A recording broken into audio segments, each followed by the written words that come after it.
Գնեք Սանկերամիկա կամ Լոգասենյակի կահույք և ստացեք նույն գումարի չափով ծորակն ընդամենը 1 դրամով։ Մանրամասները idealsystem.am։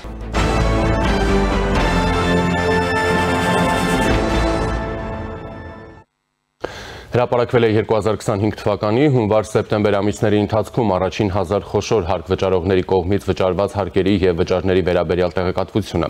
Եվ այսպես, 1000 խոշոր հարկ վճարողների կողմից 2025-ի հունվար-սեպտեմբեր ամիսների ընթացքում պետական բյուջե ընդհանուր առմամբ վճարվել է ավելի քան 1 տրիլիոն 439 միլիարդ 339 միլիոն դրամ, նախորդ տարվա նույն ցուցանիշը կազմել է 1 տրիլիոն 323 միլիարդ 206 միլիոն դրամ կամ ավելի է հավաքագրվել 116 միլիարդ 133 միլիոն դրամով։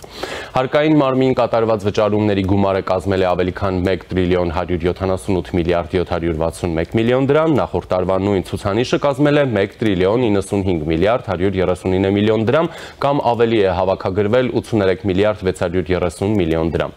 Մաքսային մարմին կատարված վճարումների գումարը կազմել է ավելի քան 260 միլիարդ 577 միլիոն դրամ, նախորդ տարվա նույն ցուցանիշը կազմել է 228 միլիարդ 74 միլիոն դրամ կամ ավելի է հավաքագրվել 32 միլիարդ 503 միլիոն դրամ։ Հրապարակված ցուցանիշների համաձայն Հայաստանի խոշոր հարկ վճարողների ցուցակը գլխավորում է Mobile Center Art-ը 52.5 միլիարդ դրամ, ինչը 2024 թվականի համադրելի ցուցանիշից ավելի է 3.37 միլիարդ դրամով կամ 6.87%-ով։ 2024-ի հունվար-սեպտեմբերին ընկերությունը զբաղեցրել էր երկրորդ հորիզոնականը։ Grand Topagon երկրորդ տեղում է 45.94 միլիարդ դրամով։ 2024-ի ցուցանիշի համեմատ արձանագրվել է աճ 6.16 միլիարդ դրամով կամ 15.47%-ով։ 2024 թվականի հունվար-սեպտեմբերին ընկերությունը զբաղեցրել էր երրորդ հորիզոնականը։ Երրորդ տեղում Զանգեզուրի պղնձամոլիբդենային կոմբինատն է, որը վճարել է 36.17 միլիարդ դրամ։ 2024-ի նույն ժամանակահատվածի համեմատ արձանագրվել է անկում 47.48 միլիարդ դրամով կամ 56.77%-ով։ Համեմատության համար նշենք, որ 2024-ի հունվար-սեպտեմբերին ընկերությունը զբաղեցրել է առաջին հորիզոնականը։ Չորրորդ տեղում է Gazprom Armenian, ընկերության կողմից պետական բյուջե է վճարվել 34.89 միլիարդ դրամ, ինչը 2024 թվականին 36.33 միլիարդ դրամ ցուցանիշից պակաս է 1.45 միլիարդ դրամով կամ 3.99%-ով։ 2024-ի հունվար-սեպտեմբերին ընկերությունը նույնպես չորրորդն էր։ Հինգերորդ հորիզոնականում է Archim բանկը 31.89 միլիարդ դրամ վճարված հարկերով, 2024-ի համադրելի ցուցանիշի համեմատ արձանագրվել է աճ 23.77 միլիարդ դրամով կամ 292.39%-ով։ 2024-ի հունվար-սեպտեմբերին ընկերությունը զբաղեցրել էր 24-րդ հորիզոնականը։ 6-րդ տեղում է Ամերիա բանկը, որը պետական բյուջե է մուտքագրել 24.99 միլիարդ դրամ, սա 2024-ի ցուցանիշից ավելի է 4.55 միլիարդ դրամով կամ 22.28%-ով։ 2024-ի հունվար-սեպտեմբերին ընկերությունը զբաղեցրել էր 6-րդ հորիզոնականը։ CPS Energy Group-ը 7-րդ հորիզոնականում է վճարելով 19 միլիարդ դրամ։ 2024-ի նույն ժամանակահատվածի համեմատ արձանագրվել է 1.38 միլիարդ դրամ կամ 7.85% աճ։ 2024-ի հունվար-սեպտեմբերին ընկերությունը կրկին 7-րդ հորիզոնականում էր։ 8-րդ տեղում է International Massis Tobacco, որը պետական բյուջե է մուտքագրել 18.19 միլիարդ դրամ։ 2024-ի համեմատ արձանագրվել է աճ 4.69 միլիարդ դրամով կամ 34.71%-ով։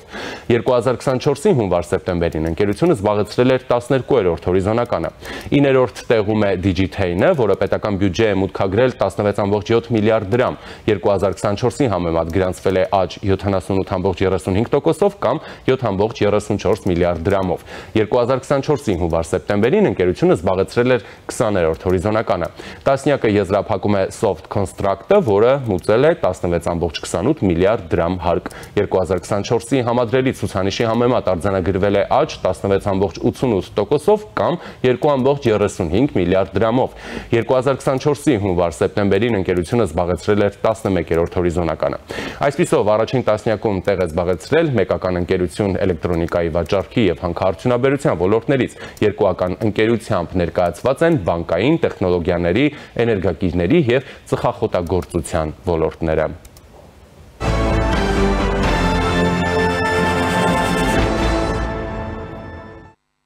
Ազգային ժողովի մշտական հանձնաժողովների նիստերում 2026 թվականի պետական բյուջեի նախնական քննարկումներն են շարունակվում։ Վարչապետ Նիկոլ Փաշինյանը նշել էր, որ 2025 թվականի առաջին կիսամյակի արդյունքներով մենք բյուջեի եկամտային մասը 2018 թվականի համեմատությամբ ավելացրել ենք 781 միլիարդ դրամով կամ 136%-ով։ Փաշինյանը նշել էր, որ սա ոչ միայն կառավարության ջանքն է եւ այս համատեքստում նա շնորհակալություն էր հայտնել տնտեսվարողներին, որոնք աշխատում են, արդյունք են ստեղծում, հարկեր վճարում։ Նաև շնորհակալություն էր հայտնել պետական համայնքային այն ծառայողներին, որոնք իրենց ամենօրյա աշխատանքով ջանք են ներդնում ստվերային տնտեսությունը կրճատելու եւ պատշաճ հարկային հավաքագրումներ ապահովելու համար։ Փաշինյանը շնորհակալություն էր հայտնել նաև այն բոլոր քաղաքացիներին, որոնք անգամ 10 դրամի առևտուր անելու դեպքում ՀԴՄ են պահանջում։ Ըստ Փաշինյանի, Հայաստանի որևէ քաղաքացու բարեկեցությունը կախված է առաջին հերթին ոչ թե նրանից, թե ինչքան է ինքն իր բարեկեցության համար ծախսում, այլ առաջին հերթին կախված է նրանից, թե ինչքան է պետական եւ համայնքային բյուջեն նրա բարեկեցության վրա ծախսում։ Մեր պետության երկարատև զարգացման եւ մեր երկրի անվտանգության բարեկեցության համար չափազանց կարեւոր է, որ բյուջեի ընկալումը փոխվի։ Առաջինը, որ բյուջեն ձևավորվում է մեր բոլորի կատարած աշխատանքի արդյունքում, եւ երկրորդը,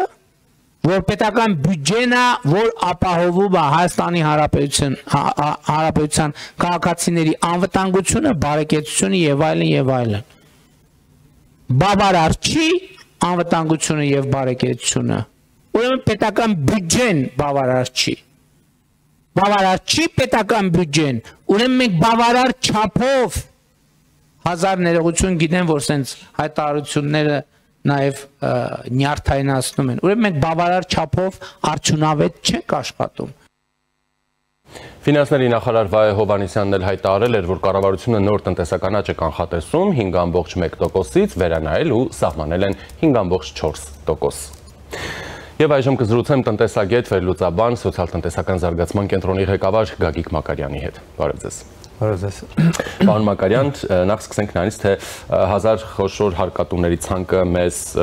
ինչ է հուշում, հա, առհասարակ մեր տնտեսության կառուցվածքի բովանդակության մասին, այնպես չի, որ այս ցանկը այնպեսի կտրուկ փոփոխությունների է ենթարկվում, իհարկե ցանկում նաև հայտնվում են նոր դերակատարներ եւ այլն, բայց այն այսպես ասենք հիմնական խաղացողները, որոնք վերջին այս տարիների ընթացքում շարունակում են մնալ այս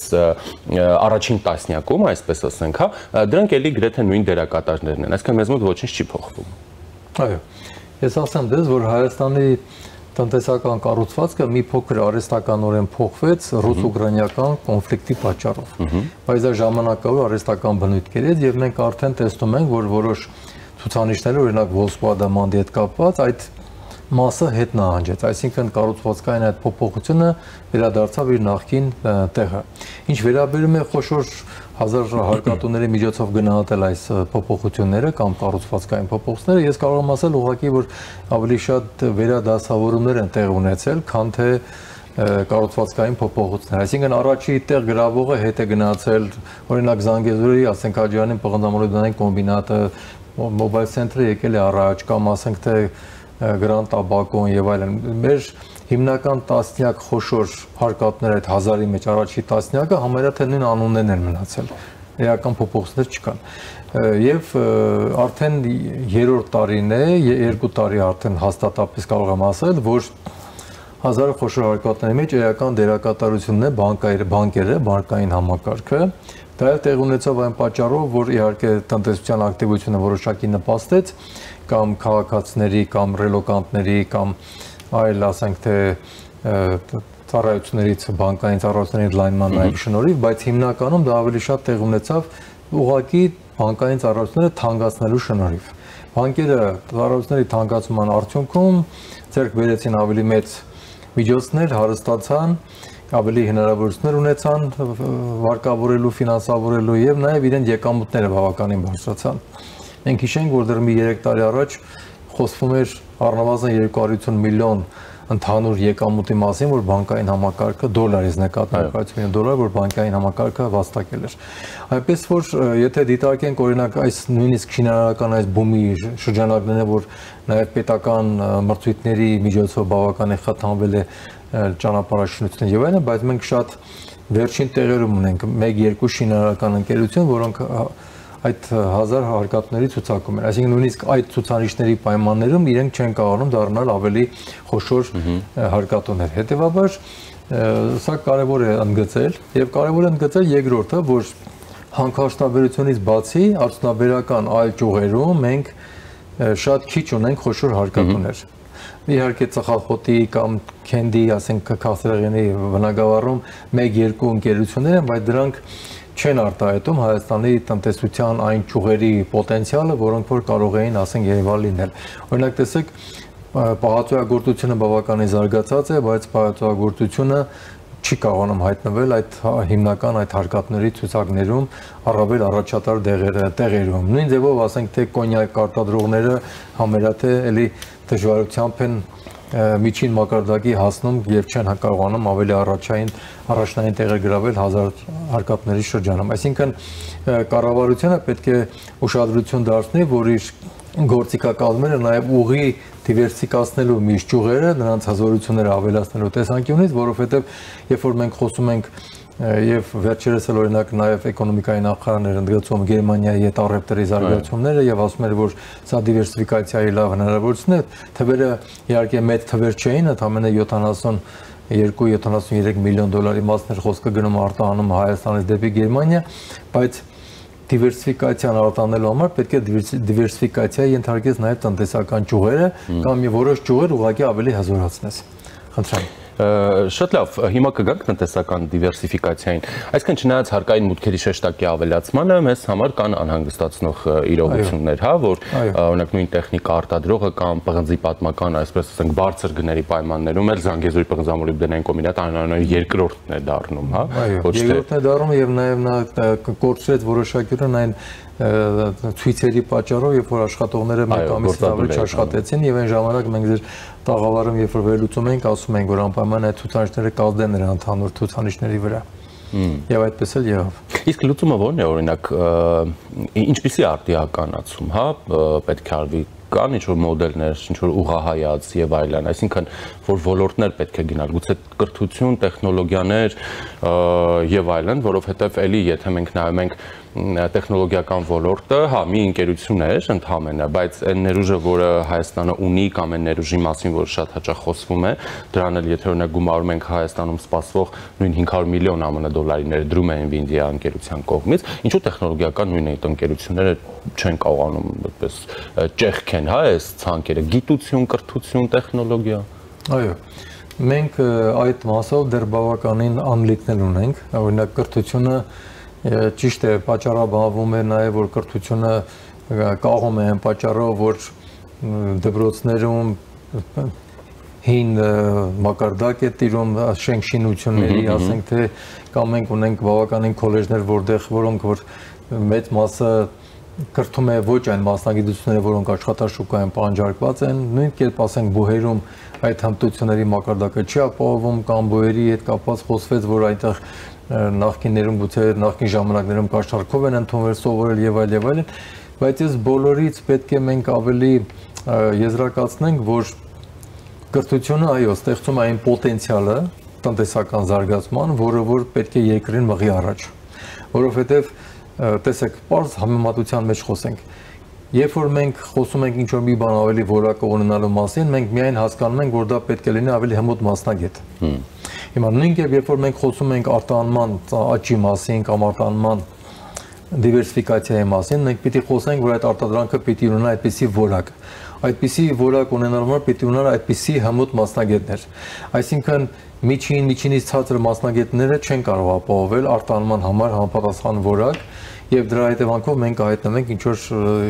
ԵԱՏՄ երկրներում կամ ԵՄ երկրներում կամ ԱՄՆ-ում եւ ամենուրեք խնդիրների մեջ։ Սա մեկ։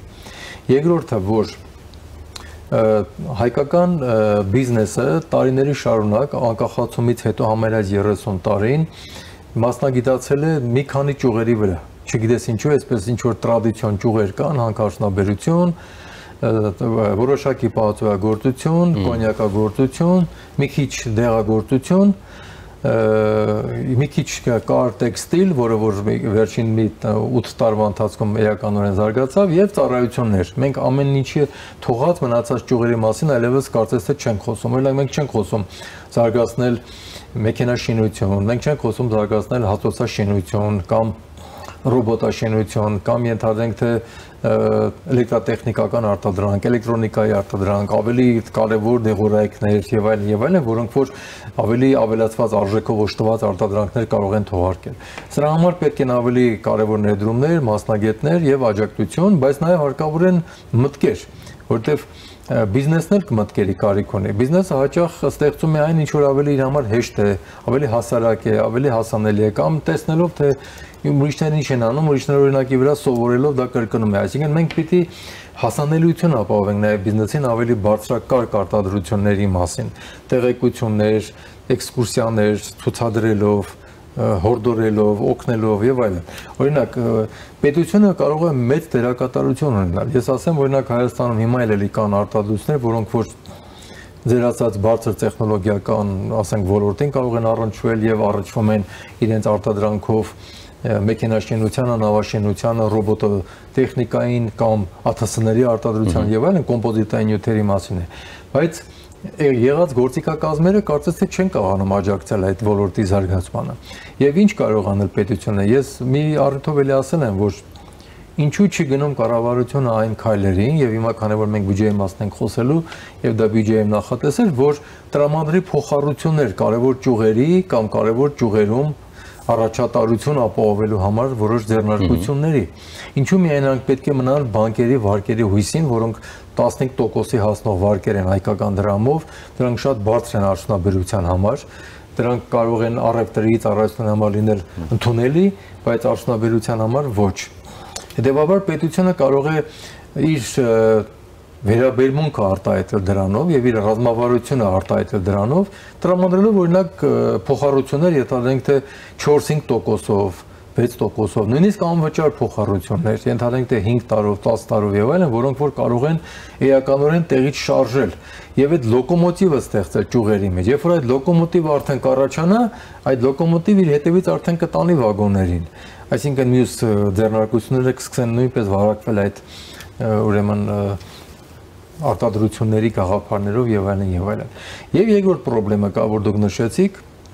բարձր տեխնոլոգիական արդյունաբերությունը դժվար է ինտեգրվում եւ համարյա չի ինտեգրված սովորական արդյունաբերության եւ տնտեսության մյուս ճյուղերի մեջ։ Պատճառները դրանք գների թանկության կամ հասանելիության, մտքերի եւ այլն։ Տեսեք, օրինակ խոսվում է թվայնացման մասին, չէ՞, բայց հիմնականում թվայնացումը կատարվում է պետական համակարգում եւ որոշակիորեն կատարվել է բանկերում։ Ասենք մեկ պատուհան ծառայություններ եւ այլն, բայց ձեռնարկությունների մեծ մասը բացարձակապես հեռու է մնացել թվայնացումից։ Եվ նույն կերպ հիմա արհեստական բանականությունը մխրճվել է եւ արդեն շատ խնդիրներ կարծես թե կարողանում է լուծել եւ լուծում է, բայց արհեստական բանականությունից օգտվելու արդյունքը, ասենք, ուզում ես կիրառես այդ արդյունքը, այդ միտքը, որ արհեստական բանականությունը տրամադրում է, դրա համար էլի շատերը պատրաստ չեն։ Այսինքն ԲՏԱ նախարարությունը ոչ թե միայն պետք է տեղեկատվական տեխնոլոգիաների եւ ֆինանսման մասին հոգ տանի, այլ նաեւ հոգ տանի, որ դրանք կիրառվեն տնտեսության տարբեր ճյուղերում։ Էկոնոմիկայի նախարարության հետ իրենք պետք է ունենան ներքին ռազմավարություն, այսպես ասած, թե երկու նախարարությունների հետ համագործակցում են ինչպես որ ՏՏ-ն ու ֆինանսումը մտցնեն տարբեր արդյունաբերական եւ տնտեսական ճյուղեր։ Այսինքն այսպես դիվերսիֆիկացիա չի լինում։ Այդպես չի լինում, այո։ Շատ լավ, բյուջեի քննարկումների մասին էլ խոսենք, արդեն 3 օր է քննարկում են վարչապետն էլ առաջին օրը եւ տարբեր գերատեսչություններ են գալիս, ֆինանսների նախարար նախ կանխատեսումն էին տնտեսական աճի փոփոխել բարձրացրել, դրանց վրա ազդող հիմնական գործոնները որոնք են։ Ես ասեմ ձեզ, ես մի քանի առիթով այստեղ էլ եմ ձեր տաղավարում եմ ասել, որ ես ենթադրում եմ, որ մինչև 6% հնարավոր է հասնել։ Եվ հիմա երբ որ իրենք թիվը փոխում են 5.1-ից 5.4% արդեն, չէ՞, արդեն դա ողջունելի է, որ այդ հնարավորությունները կարծես թե առաջանում են, որովհետև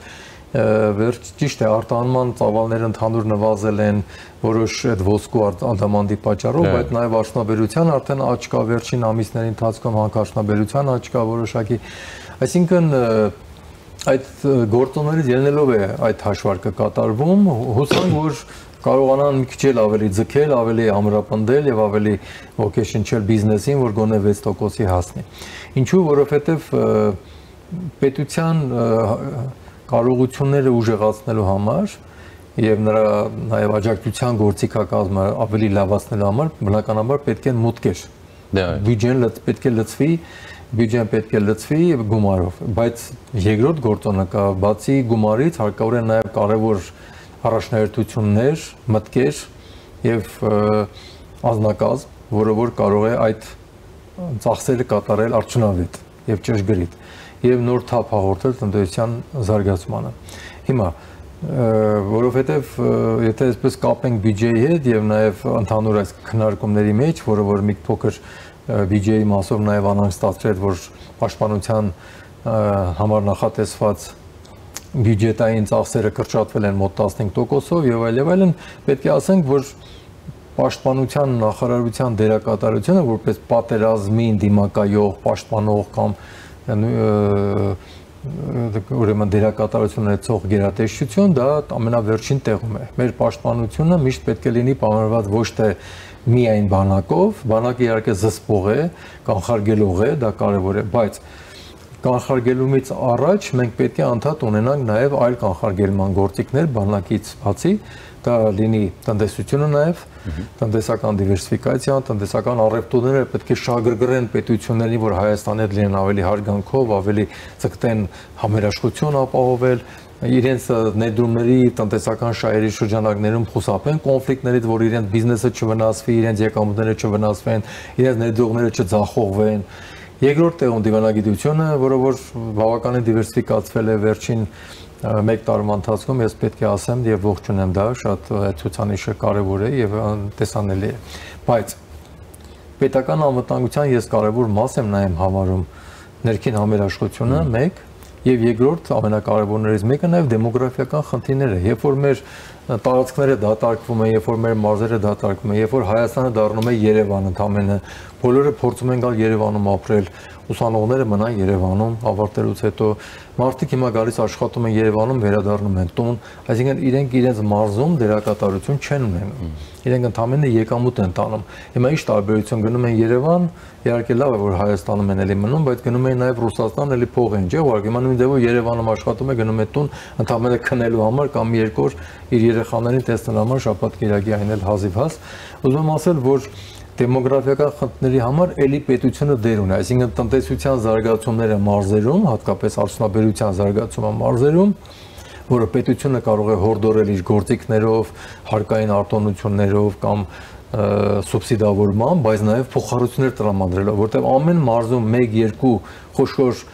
արտադրական կենտրոնի, արդյունաբերական կենտրոնի ստեղծումը էականորեն կփոխի այդ մարզի դիմային պատկերը։ Դուք ծախսերի մասին այո խոսեցիք, որը ոչ պակաս կարևոր է մեր մուտքերից, հա, այդ բյուջե, որովհետև այո, կարծես թե խնդիրներ չկան հավաքագրումների հետ բյուջեն։ Չէ, կան, ես կասեի, որ այդքան դա հեշտ չի լինում, բայց ջանքեր դրվել են։ Շատ լավ, բայց կարևորն է թե ինչպես ես դու դրանք ծախսում, ինչ արդյունավետություն է ստեղծում։ Դու կարող ես հա անverջ մուտքեր ունենալ, բայց ի վերջո որևէ արդյունք չկարողանալ ստեղծել, որովհետև չկարողանաս ծախսես ուղղակի, հա, այդ իմաստով մեր խնդիրների մասին կխնդրեմ։ Մենք այստեղ ես ծիծաղել օրինակ կարող եմ բերել, հիշեցնելով Ոստա Բենդերի ֆիլմում այդ Քիսայի պատմությունը, երբ որ իրենք գումարներ կարողացան վաստակել, հետո նա մեկ գիշերում ռեստորանում ծախսեց այդ փողը, այսինքն մենք պիտի տրամաբանորեն ծախսենք գումարները, անշուշտ, ես տեսնում եմ, որ կառավարությունը իհարկե այդ ջանքերը գործադրում է եւ անձամբ նաեւ վարչապետի եսկողության տակ է, բայց ծախսերը շատ կարեւոր են նաեւ խնդիրների առաջնահերթությունը, ինչպես նշեցի, կարևորելը։ Հիմա, եթե մենք նայում ենք կոմպլեքս, այսինքն համալիր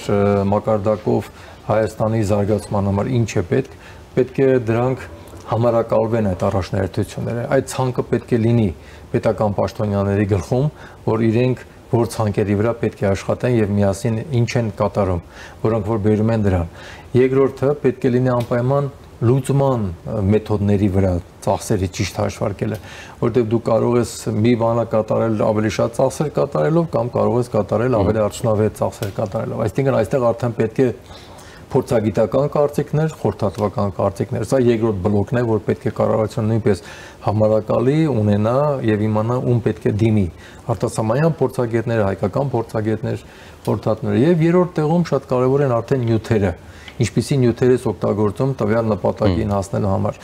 Եվ այստեղ շատ դերակատարություն է, որ այդ նյութերի մի մասը, որոնք որ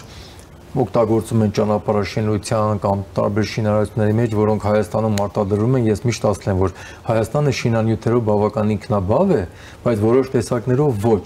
Ժամանակն է հոգ տանել, որ որոշ նյութեր նույնպես Հայաստանում արտադրվեն եւ այդ փողը մնա Հայաստանում, այդ աշխատատեղերը ստեղծվեն Հայաստանում։ Այսինքն